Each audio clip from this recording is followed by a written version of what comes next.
He originally just wanted to take his son on a long trip, but suddenly he heard a sharp gunshot behind him. Confused and terrified, he immediately grabbed his son and ran as fast as he could, yet the soldiers behind them were getting closer and closer. In this moment of danger, the quick-thinking Bakary panicked and split up from his son to run in different directions. He never expected that while he ran alone, his son would be tightly pursued by a French officer. The next second, the boy was knocked brutally to the ground. Just like that, his son was forcibly taken away by French soldiers and pushed into military service. Helpless and heartbroken, Bakary returned alone to the tribe, only to find that the once peaceful village was now in ruins filled with cries of sorrow. From his wife he learned that the French army had just taken away all the young men of the tribe. It turned out that the French forces had suffered heavy losses in the Battle of Verdun. To make up for the severe shortage of soldiers, the French government launched a massive forced recruitment campaign across its African colonies. After learning that their son had also been taken,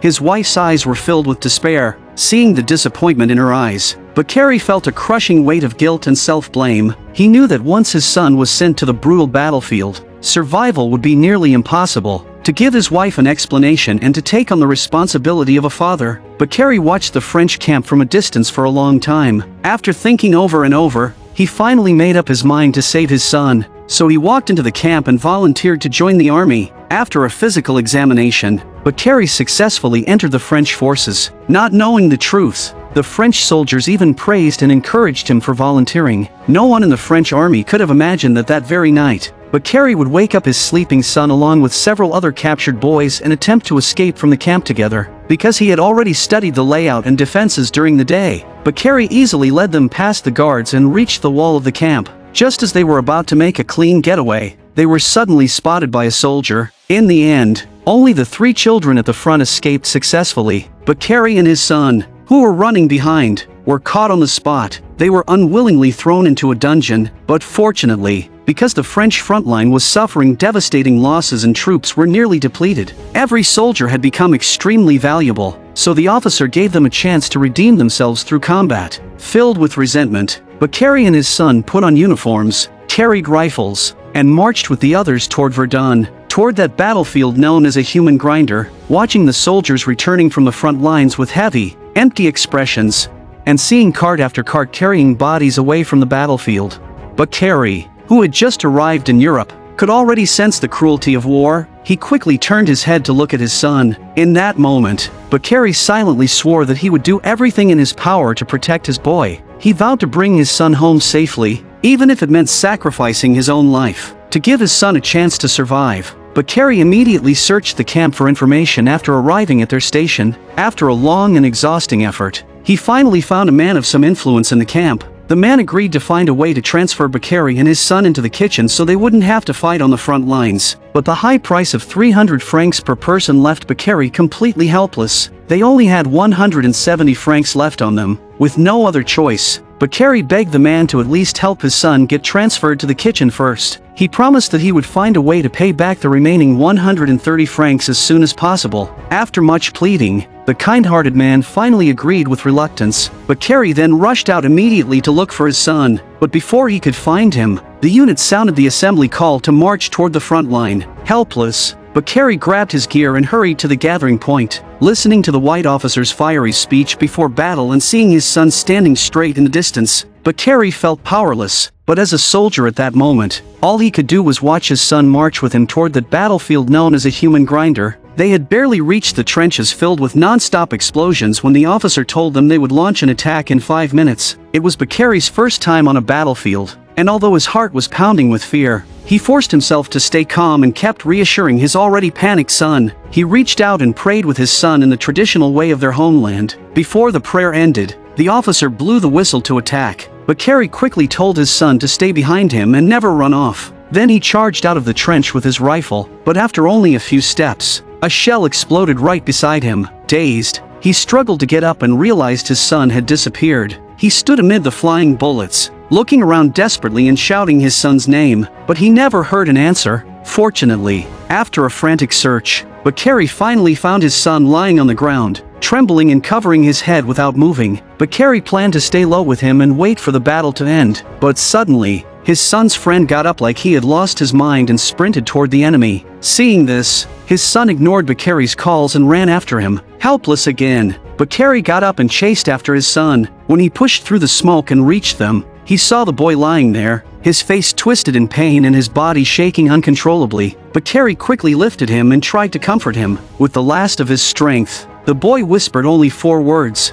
"I want to go home." Then he fell silent. No matter how loudly Bakari called, he could no longer wake the lively boy he once knew. Just then, the squad leader appeared behind Bakari and ordered them to keep advancing. Losing his friend, overwhelmed with grief and anger, Bakari's son stood up and charged toward the enemy without hesitation. Bakari had no choice but to get up again and chase after his son, whose emotions had completely spiraled out of control. Without even realizing it, they both ended up inside the enemy's trench, while chaos and screams erupted all around him. Bakari walked forward as fast as he could, ignoring everything except finding his son in the smoke-filled trench. At last, he found him not far away, stabbing an enemy body over and over like he had lost himself completely. Bakari grabbed his son with all his strength and urged him to calm down. Right then, a large wave of enemy reinforcements arrived. Seeing this, the squad leader immediately ordered a retreat. Quick-witted as ever, Bakari got up without hesitation, dragging his son as they ran for their lives. Thankfully, both of them made it back to their own trench. Watching his son sit motionless with a heavy expression, Bakari fell into deep thought. After surviving his first real battle, he had experienced firsthand the brutal destruction of war. He knew that even if he fought with everything he had, he might still fail to keep his son safe until the war ended. As a small figure in a chaotic era, his efforts felt painfully fragile and powerless. To comfort his heartbroken son, Bakari gathered his courage and quietly climbed out of the trench with him despite the sentry's objections. He wanted to bring back his son's friend's body from the battlefield so they could bury him properly, because Bakari knew this was the only way to ease the grief burning inside his son. But just as they crawled out of the trench, they heard someone in the battlefield crying for help. The son crawled toward the sound, then turned to look at his father. Bakari hesitated for a moment, then ignored the man's cries and kept urging his son forward. He had risked leaving the trench only to retrieve his son's best friend's body to calm his son's sorrow. As a forced recruit, he had no intention of risking his life to save a stranger who had nothing to do with him. Soon, the two of them reached the body of his son's friend.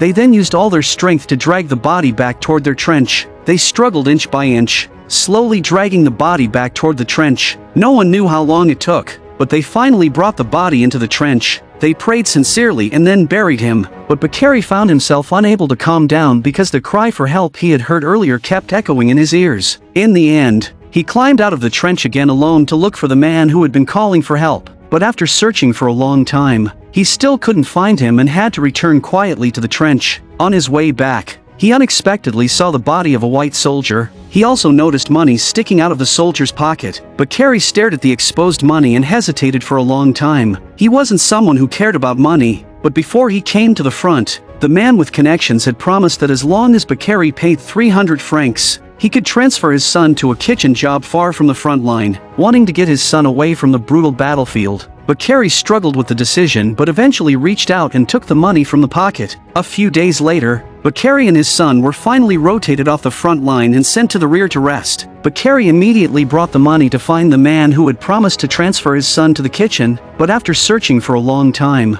he still couldn't find him, and after asking around, he learned that the man had died in an explosion 2 days earlier. Helpless, Bakari lost the chance he had worked so hard to secure for his son. What shocked Bakari even more was that his son had been chosen by the white officer and promoted to corporal. When he heard about his son's promotion, Bakari fell into silence, because it meant his son might never have the chance to work safely in the kitchen again. What awaited him would be the endless cycle of danger and death on the front line. But what Bakari never expected was that from the moment his son put on the corporal's uniform, something inside him had quietly changed. The boy who once hated war seemed to find a sense of achievement within it. The gentle, obedient son suddenly became a stern young leader. He no longer rejected war and instead chose to embrace it. He even tried to persuade Bakari to fight seriously with him and help win this long and uncertain war. He told him that this wasn't home, it was the army. So here there were no fathers and sons, only officers and soldiers. Hearing his son speak like this filled Bakari with disappointment. In that moment, he finally realized that war did more than threaten their lives. The more terrifying thing was how it slowly ate away at their spirits. turning them into cold machines for killing. That afternoon, Bakary accidentally cut his palm during training. While getting his wound treated at the aid station, he unexpectedly met another man from his homeland. Because they were from the same region, they quickly became close friends. The man told Bakary that he had already found a way to escape the army and return home. Some white men could help them flee, but they needed a large amount of money, so he had been trying to save up, wanting to leave the army with his son as soon as possible and escape the killing. Bakary joined his friend without hesitation. His friend's method of saving money was by searching and stealing wherever he could. One evening, Bakary and his friend waited for two soldiers to leave their room and then slipped inside quietly. They began rummaging through the room looking for money, but at that moment, the two soldiers unexpectedly returned. It was Bakary's first time stealing, and he panicked and turned to his friend, only to see him pull out a knife and stab the soldiers brutally.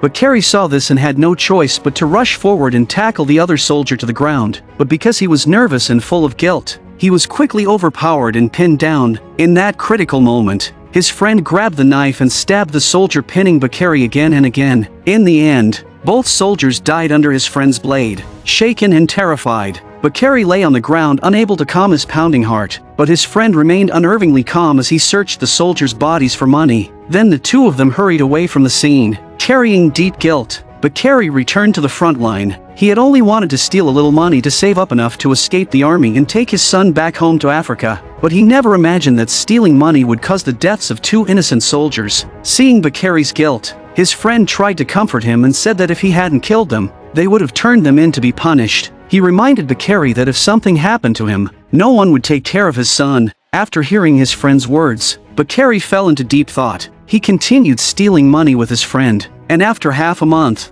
they finally saved enough for their escape. He immediately went to find his son, who had already been promoted to squad leader. He happily told him that he had saved enough money and now they could return home. But his son, already blinded by the violence and glory of war, refused to leave the army no matter what. He even insulted Bakary, calling him a coward, and then shoved him aside. The two of them got into a fight. At 17, the boy was no match for the strong and grown Bakary. Within moments he was pinned to the ground, unable to move. Realizing he couldn't win, the son reluctantly agreed to escape with Bakary. Bakary brought his unwilling son to the meeting point. His friend was already waiting. They wasted no time and, under the arrangement of the white men they had paid, climbed onto a cart and pretended to be corpses. Once everything was set, the white soldiers transported them away on horseback. The soldier who transported bodies every day passed the checkpoints easily. After passing the checkpoint, the tension in Bakary's heart finally eased. After all his efforts, he was finally taking his son away from the battlefield and heading home.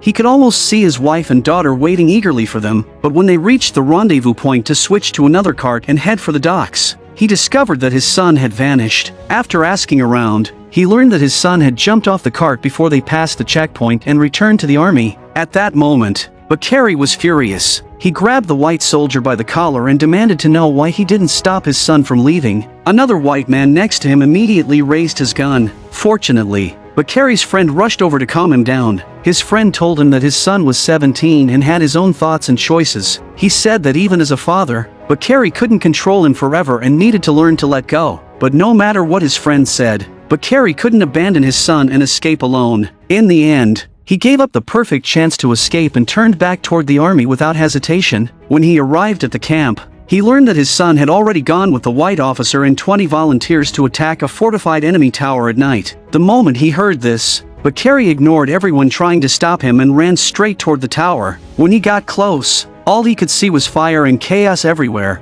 A horrible feeling filled his chest. He got up and rushed toward the tower with everything he had. Soon he found bodies lying everywhere, but no sign of his son. Then he heard his son's cries coming from inside the tower. Without hesitating, he drew his knife and crept toward the entrance. As he approached, an enemy soldier suddenly stepped out. Bakary rushed forward and killed him before he could react. Then he stormed into the tower and ambushed an enemy who was interrogating the white officer. Seeing this, the officer stood up and attacked another enemy. After they took down the two soldiers, Bakary grabbed his badly wounded son. He dragged him toward the exit, but the white officer raised his gun at them. He ordered Bakary and his son to stay with him and defend the tower until reinforcements arrived. He said that he had fought hard to take the tower and couldn't give it back so easily. Bakary stared at him without saying a word. At that moment, all he cared about was keeping his son alive. Ignoring the officer's command, he turned and carried his son out of the tower. After struggling with the decision, the officer slowly lowered his weapon. Just as Bakari and his son left the tower, enemy reinforcements arrived. In the moment of crisis, the white officer charged out of the tower to hold them off, giving the father and son a chance to escape. Bakari seized that moment and ran with his son as fast as he could. But after only a short distance, a bullet struck Bakari. It wasn't until he fell to the ground that his son, finally shaken from the haze of violence and glory, truly woke up. He realized how foolish he had been. He finally understood that returning home alive with his father was the real happiness he had been blind to. Despite his serious wounds, he used all his strength to help his father, who lay groaning in pain. But the bullet had pierced Bakari's chest, and he no longer had the strength to stand. With his remaining breath, he told his son to leave immediately or they would both die. He told him to stay alive and return home to their family. Heartbroken, his son rose and ran toward the trench. When Bakari saw reinforcements arrive and knew his son was safe, he finally closed his eyes. He never made it back to the homeland he longed for, instead falling forever on this brutal battlefield. Afterward, his son continued to distinguish himself in battle and eventually became an outstanding officer. He even received a medal personally awarded by a white general. After the war, he had the right to stay in the army as an officer, but he kept his promise to his father and gave up all ranks and honors. He chose to retire and return home. He went back to the land his father missed day and night, back to the family that had been waiting for them. I am a film lover. Thank you for watching, and see you in the next video.